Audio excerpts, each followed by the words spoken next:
There is a dimension beyond which is known to humankind. A dimension of sound and sight of mind. A dimension intended only for mature audiences. And exists solely as a form of entertainment, without intentions of education or societal enrichment. It's a podcast. It's what you're listening to right now. It's a podcast. It's a podcast we call Lore Folk.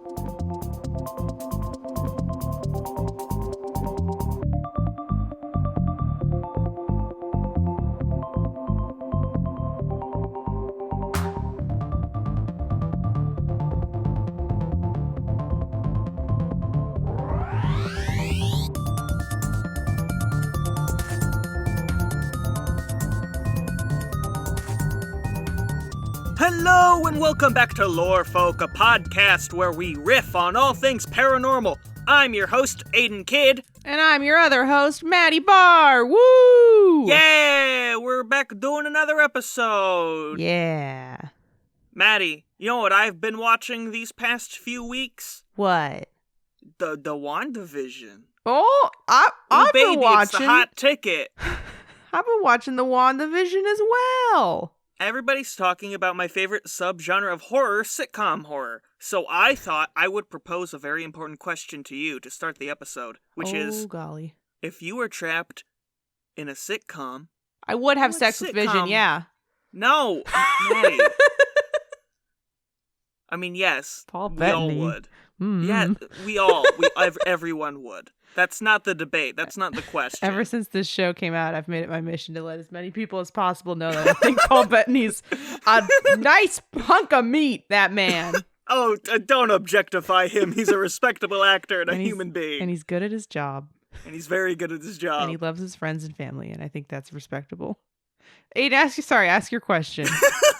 My question is, if you were trapped in a sitcom, an actual existing sitcom, forever and eternity until either the heat death of the universe or you die in age, what sitcom would you pick? Okay, here's the problem. At multiple points in my life, I have felt like I was already trapped in the show Victorious because I went to an art school. So I kind of, and I like everyone in Victorious, except... Am I Robbie? No. Okay. Oh, I'm the puppet, aren't I? Fuck! I thought that was obvious.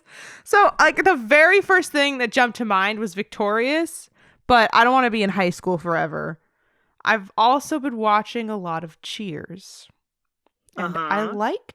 I want to go where everybody knows my name, Aiden. and I like the vibe.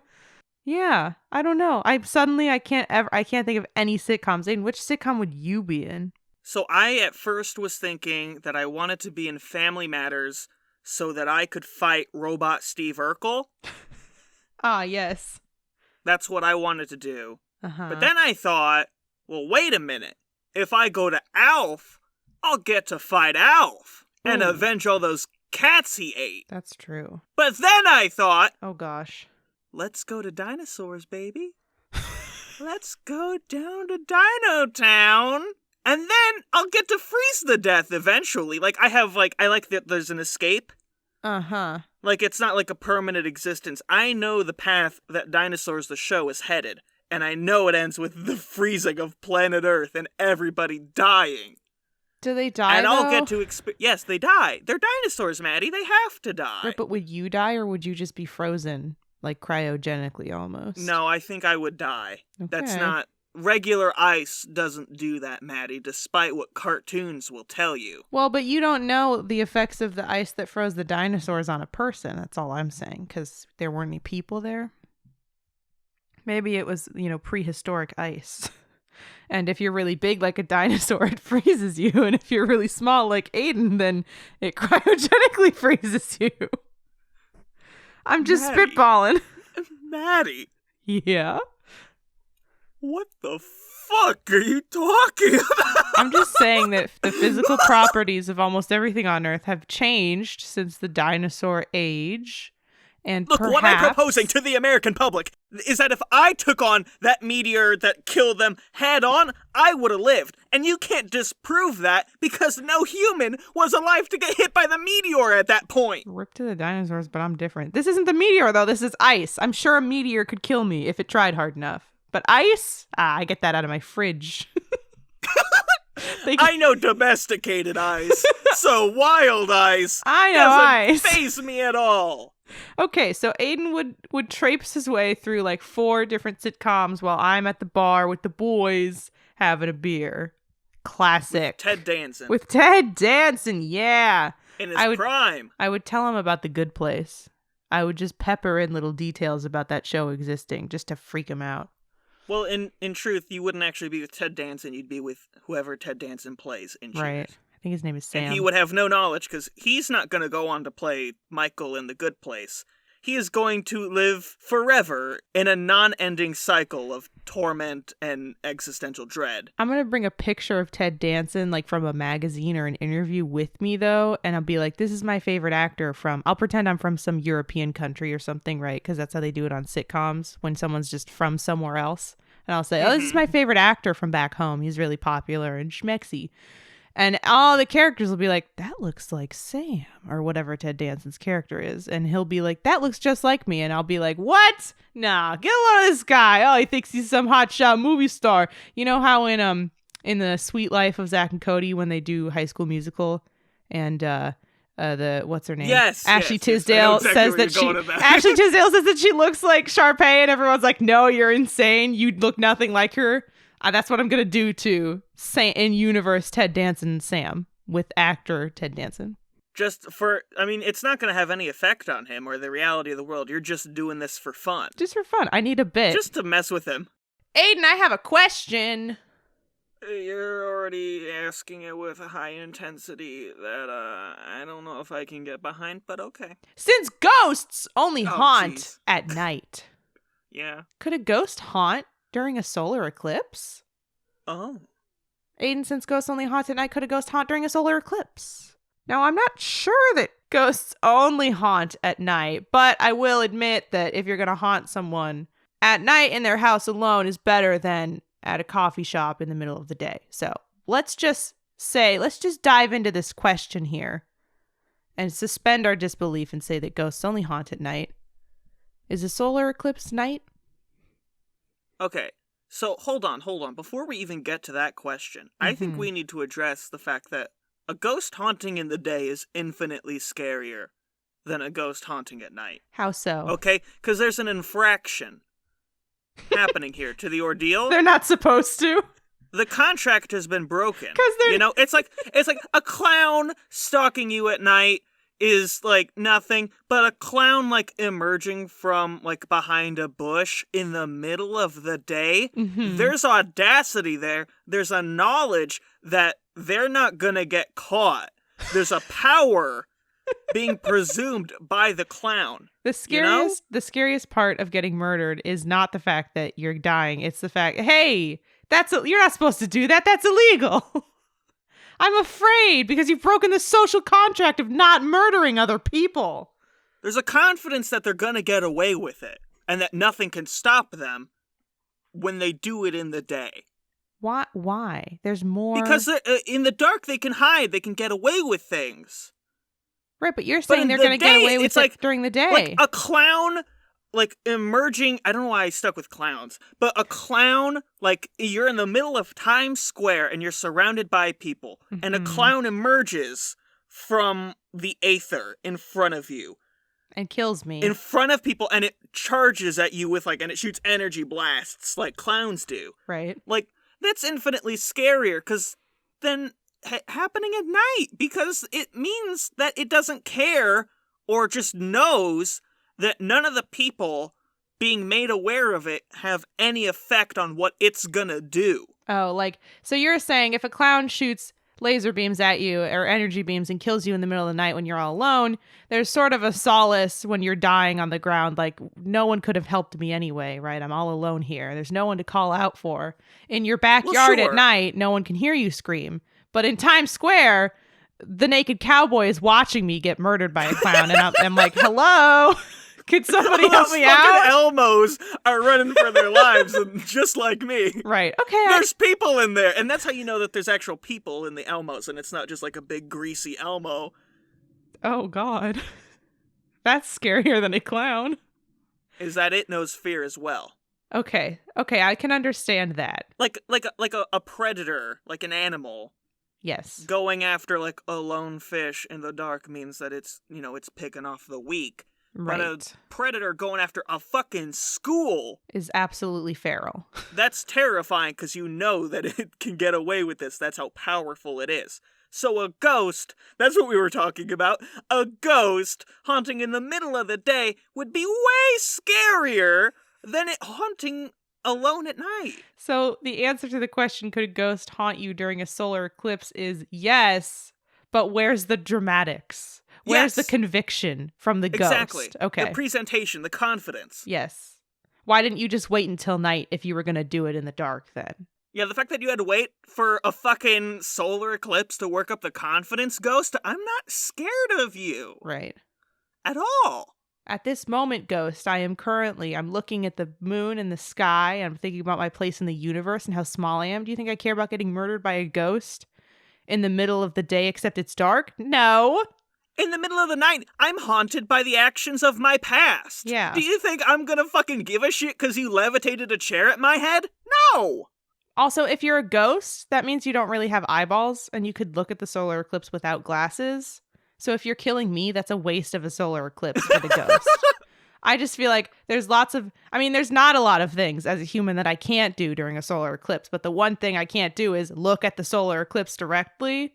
And if I was a ghost, I'd be able to do that. So I just feel fucking like stupid ghost. Take opportunities when you have them, ghost, and you could have killed me at night, so.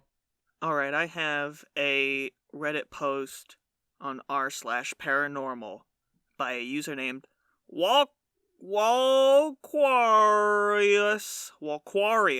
Nice. There's multiple I's in there. And they ask, are there some demonologists out there, or do you know any of them?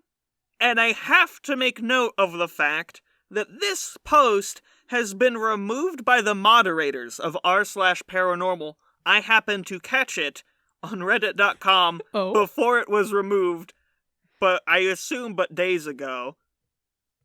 Is that the whole question? That's the whole question. Are there some demonologists out there, or do you know any of them? And I think it's important to address that somebody clearly knew some demonologists out there. And the moderators of r/paranormal are trying to keep them from getting business or more people joining them. Oh, this person was asking too many questions. This person asked too many questions, and they were asking the important questions. They got whacked. The demonologists don't want their name out there. Or the demonologists don't like class mobility. What if the question asker, I'm sure they don't, because, yeah. But what if the question asker is a demonologist who's testing other demonologists? So they're gonna come on here and say, hey, anybody know of any demonologists? Knowing that one of the cardinal rules of demonology is don't tell other people that you're a demonologist, right? Mm-hmm. And so someone else is gonna come forward and comment on this and say, yeah, I'm a demonologist, or my sister is. Oh, I'll get you guys in contact. I'll hit you with the Gmail. And then he's going to be like, boom! You're not revoked! License! Ooh! You can't be a demonologist anymore. You've violated the cardinal rule. the paranormal equivalent of a cop walking up to a kid like, you guys smoke doobage? Yeah, but he's on the inside because he is a demonologist. You guys like the devil's lettuce? The cop's not actually, giving people weed, but a real demonologist protects his own. Aidan, what is a demonologist? Besides a word that's tough for me to say, even though I just did it 5 times. They are well versed in, demonology, everything relating to demons. What they like, whether they smoke weed or not, how handsome they are, how they feel in the mornings when they wake up, what kind of shampoo do they mornings. use? Wow. How they like to be held. Is it embarrassing that one of us isn't a demonologist? What do you mean? considering the nature of... We're experts on all things paranormal, Maddie. Aidan, Are you suggesting that you're a demonologist? I, It's okay, you can say it. You can tell other people. I won't tell anyone. Can I? Yeah, you can. Yeah, I mean, if we're all cool here, yeah. I'm a demonologist. Oh! Demonology license revoked! Oh, I fucking got you! God. Dude, we were just talking about it. The oldest trick in the book. God. There he is! Lock him up, officers! I found him. Fucking demonologist. Just told everybody. Idiot. God fucking damn it. Do you at least have weed? Yeah. What are you looking for? Cool. Okay. Yeah.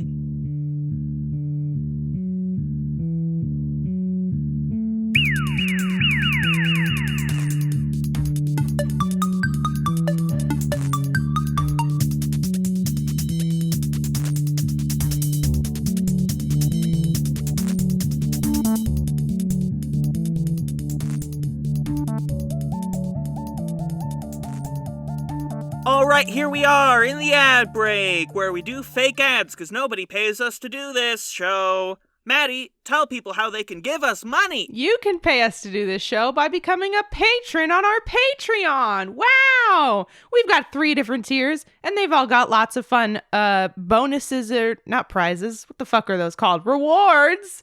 Like access to animations early, access to music, access to animation process. You get everything early. Everything. Anything we put out on the internet, it's early on Patreon, so go check it out now. Yay! You get it right when it's done instead of waiting for that nasty schedule that we adhere to. Yeah. Ew! Adhere so closely to the schedule. Yes, we do. Are you mocking me and my ability to put out an episode every other Thursday? No, I'm mostly mocking our ability to schedule recording the episodes. You actually edit at an incredible pace, Aidan. Oh, bravo. I really appreciate Bravo. that. I work really hard. If I do say so myself. Try to make this shit show something worth it. Hey, Aidan! Give us an ad!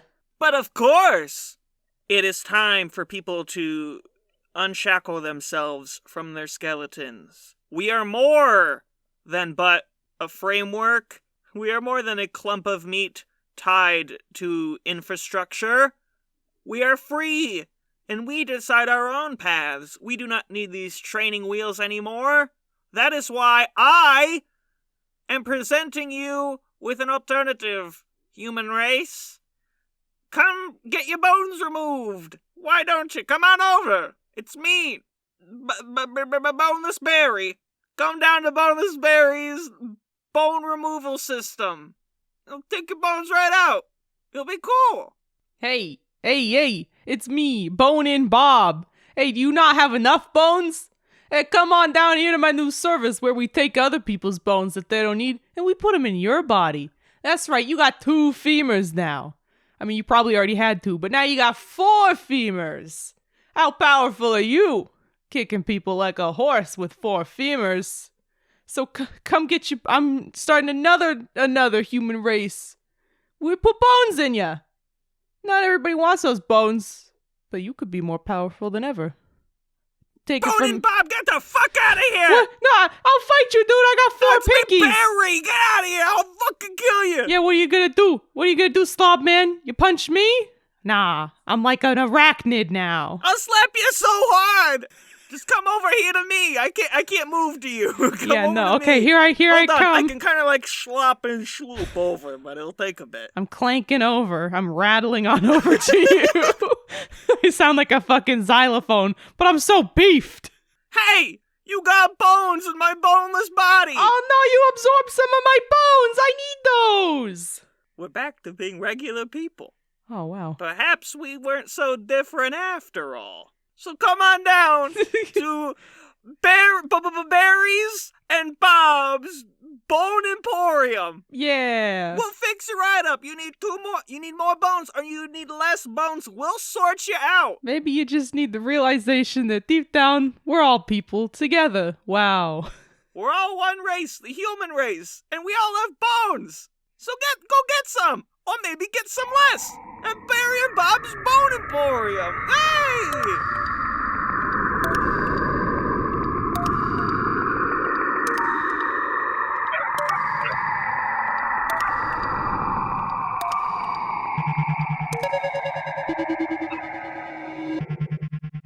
Aiden, I have a cryptid here for us. Give me that sweet, supple, sensual boy. I want to tell you about Spring-Heeled Jack. Spring-Heeled Jack? Is a cryptid in English folklore. This is based from a book, I guess. Reading. Ken Gerhard's book, Encounters with Flying Humanoids. He places Spring-Heeled Jack as the top 5th flying humanoid. And the fun part about this cryptid is there's no other information about him except for that. But there is an incredible drawing of him on the cryptid wiki. And in my notes, I wrote down, this looks like a one-man production of Cats and Sweeney Todd simultaneously. So I thought it was only fitting that we talked about it on the show, because I think it's just a man in an elaborate costume who chases people around England.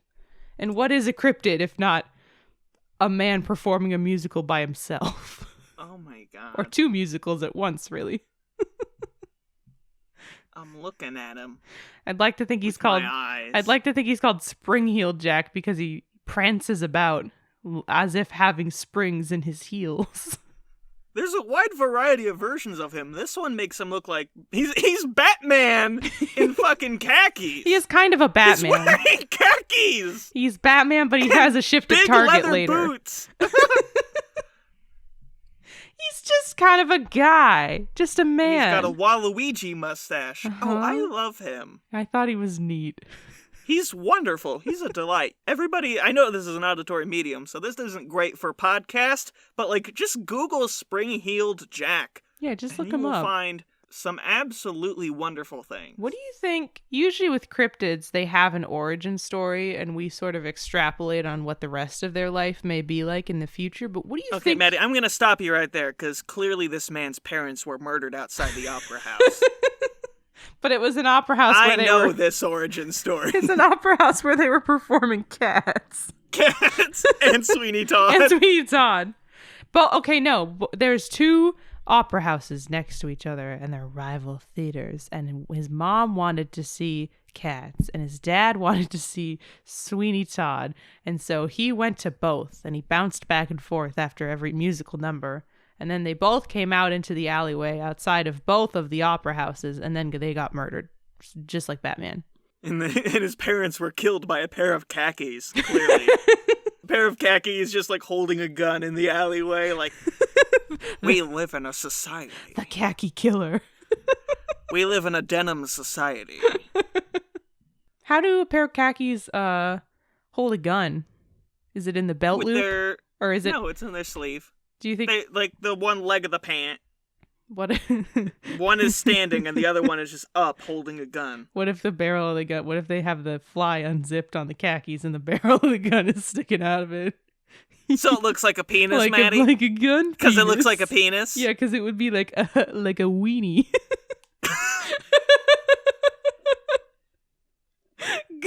Let's talk about something else. Let's move it along.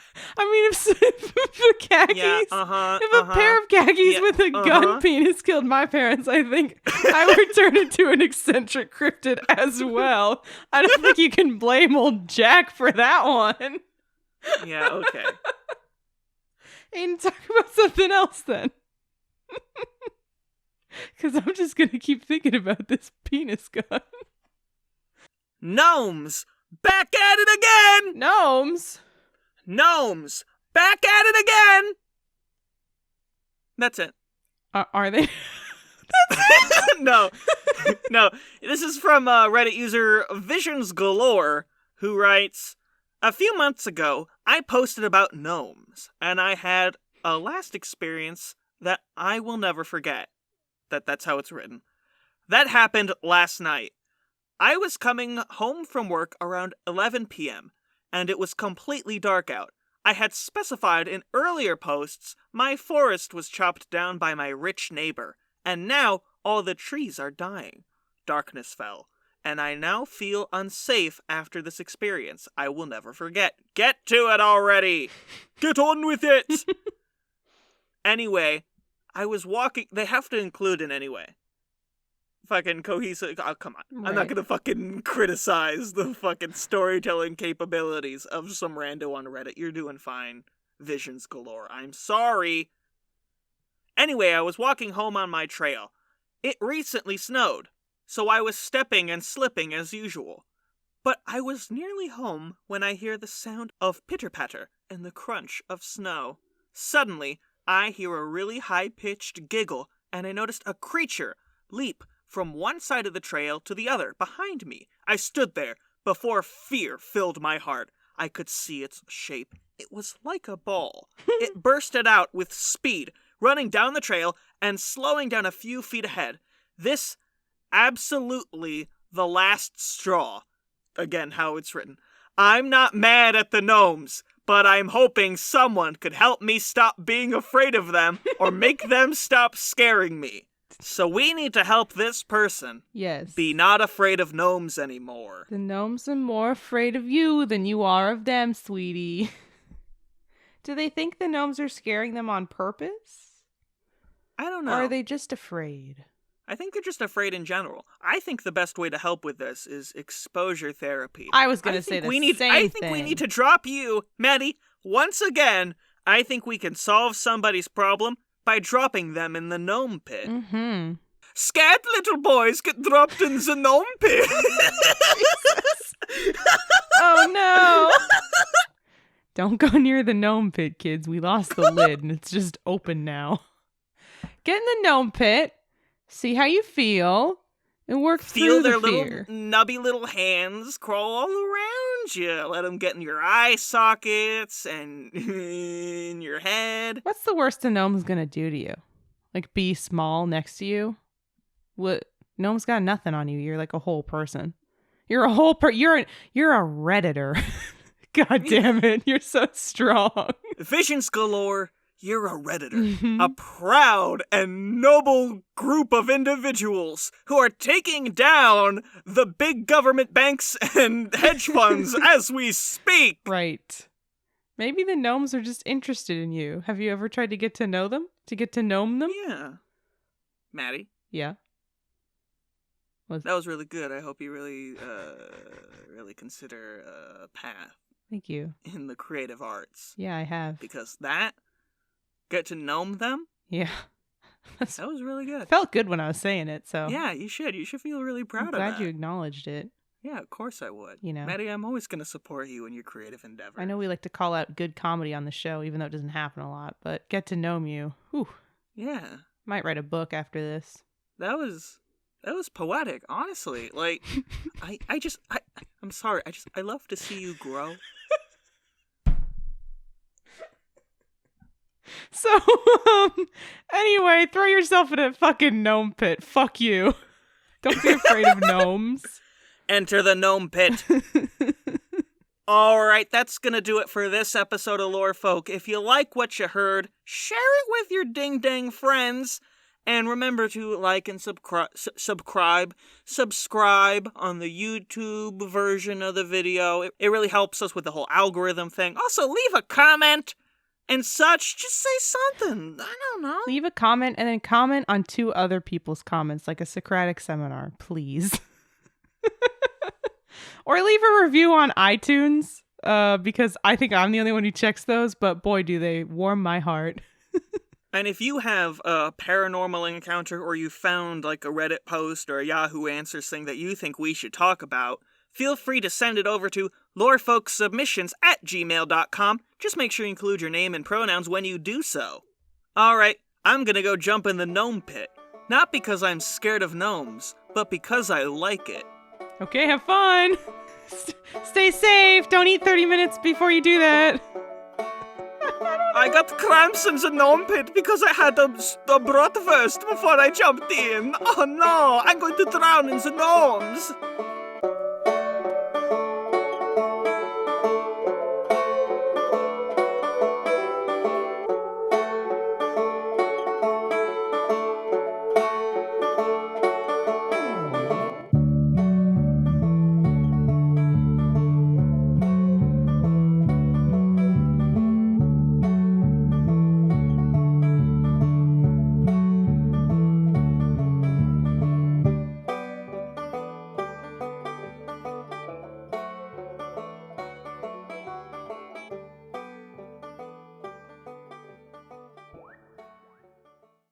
Shout out to our patrons for all the support. We love you. If you'd like to support us as well and see your name here, you can hop over to our Patreon and join us for as little as $5 a month.